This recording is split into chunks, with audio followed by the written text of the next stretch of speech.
EMS TV आपका भरोसेमंद news network. यहाँ आपको मिलेगी हर बड़ी खबर हिंदी के साथ साथ अब इंग्लिश में भी। नेशनल, इंटरनेशनल और मध्य प्रदेश की हर बड़ी खबर लाइक करें, सब्सक्राइब करें और ज्यादा से ज्यादा शेयर करें और बने रहें हर बड़ी खबर के साथ। EMS TV, English first and fast. नमस्कार, आप देख रहे हैं EMS टीवी और मैं हूं आपके साथ कंचन। आई नजर डालते हैं बालाघाट की कुछ खबरों पर और सबसे पहले बात करते हैं आज की न्यूज हेडलाइंस की।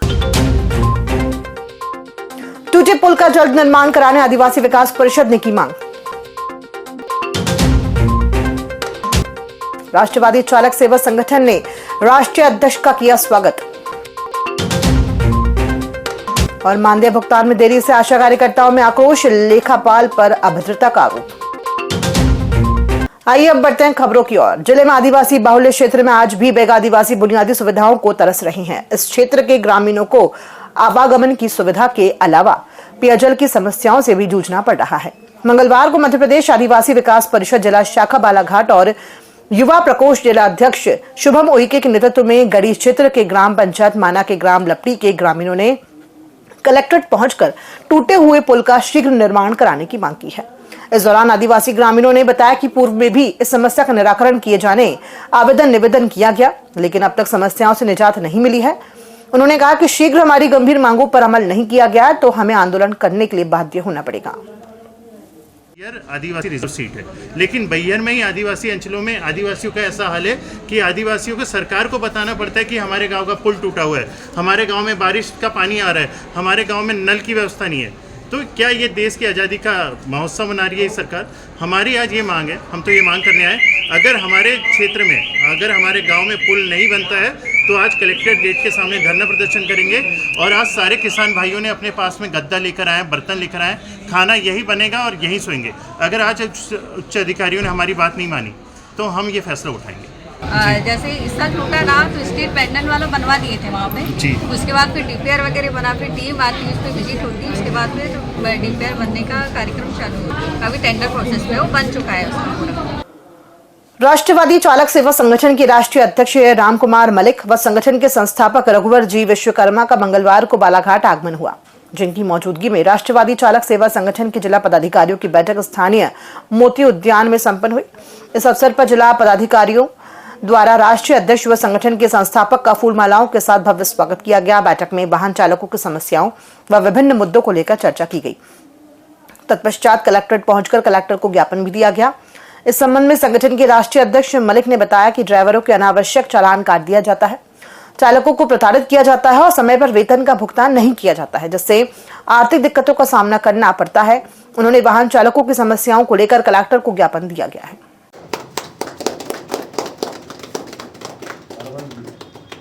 सरकार की तरफ से कोई ड्राइवर के लिए कोई ऐसा कुछ विशेष नहीं है कि लाइसेंस विद इंश्योरेंस की कोई योजना नहीं है। हम चाहते हैं ड्राइवर को 60 साल के बाद में, जैसे कि एक पेंशन योजना होती है, 60 साल के बाद में ड्राइवर कोई काम करने योग्य नहीं रहता है। हम चाहते हैं कि कम से कम उसको जो है 6,000 रुपये प्रति महीना उसके पेंशन भी दी जाए, क्योंकि वो देश का आंतरिक सिपाही है। इस देश की जो GDP चलती है वो ड्राइवर का उसमें बहुत बड़ा योगदान है। आशा कार्यकर्ताओं व आशा पर्यवेक्षकों का करीब 5-6 माह से मानदेय का भुगतान नहीं होने से उन्हें आर्थिक संकटों का सामना करना पड़ रहा है। वहीं मानदेय के लिए लेखापाल मैडम से चर्चा करने पर उनके द्वारा अभद्र व्यवहार किया गया, जिससे आशा कार्यकर्ताओं व आशा पर्यवेक्षकों में आक्रोश पनप रहा है। मंगलवार को खैरलांजी क्षेत्र की आशा कार्यकर्ताओं व आशा पर्यवेक्षकों ने कलेक्ट्रेट पहुंचकर कलेक्टर को ज्ञापन देकर बकाया मानदेय का भुगतान शीघ्र कराए जाने व आशा पर्यवेक्षकों से खैरलांजी विकासखंड की लेखापाल मैडम द्वारा की गई अभद्रता को लेकर लेखापाल पर उचित दंडात्मक कार्रवाई किए जाने की मांग की है। जुलाई से अक्टूबर तक के हमारे अधिकारियों ने कहा था कि हम लोगों का पूरा पेमेंट एक साथ आ जाएगा, और आया तो आधा अधूरा। जुलाई से मेरा 44,452 रुपये बना है, उसमें 23,466 रुपये आया है। तो मेरी इतनी सारी आशा कार्यकर्ता और प्लस आशा सुपरवाइजरों का पैसा कितना रुका है?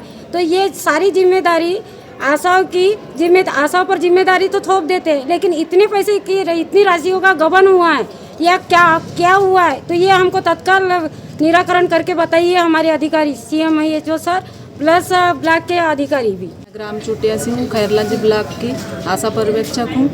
हम 12 पर्यवेक्षक लोगों की बैठक बीसीएम सर द्वारा सीएससी खैरलांजी में आयोजित की गई थी, जिसके बैठक के दौरान हम लोग क्या है, हमारा मानदेय नहीं गया था आशाओं का प्लस हमारा, तो हम लोग ऑफिस में यानी अकाउंटेंट मैडम के ऑफिस में पूछने गए थे कि मैडम हमारा पैसा कब तक जाएगा, समय बताइए।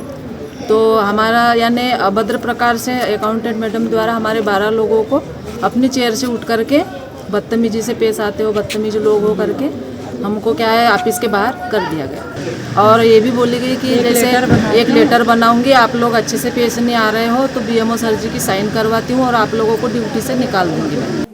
बालाघाट कलेक्टर श्री मृणाल मीना द्वारा प्रत्येक मंगलवार को सीएम हेल्पलाइन की लंबित शिकायतों की रैंडम समीक्षा की जाती है। इसी क्रम में 6 जनवरी को 18 शिकायतों की समक्ष में सुनवाई की गई। नगरीय क्षेत्र बालाघाट की सुनवाई के दौरान जल प्रदाय व अतिक्रमण से जुड़ी शिकायतों के निराकरण में लापरवाही पाई गई। इस पर मुख्य नगर पालिका अधिकारी श्री बीरी कतरोलिया, उपयंत्री ज्योति और प्रीति का 2 दिन का वेतन काटने के निर्देश दिए गए। कई शिकायतों का मौके पर निराकरण कराया गया। कलेक्टर ने अवैध नल कनेक्शन काटने और अतिक्रमण पर तत्काल कार्रवाई के निर्देश दिए हैं। खबरों में फिलहाल इतना ही। दीजिए इजाजत, नमस्कार।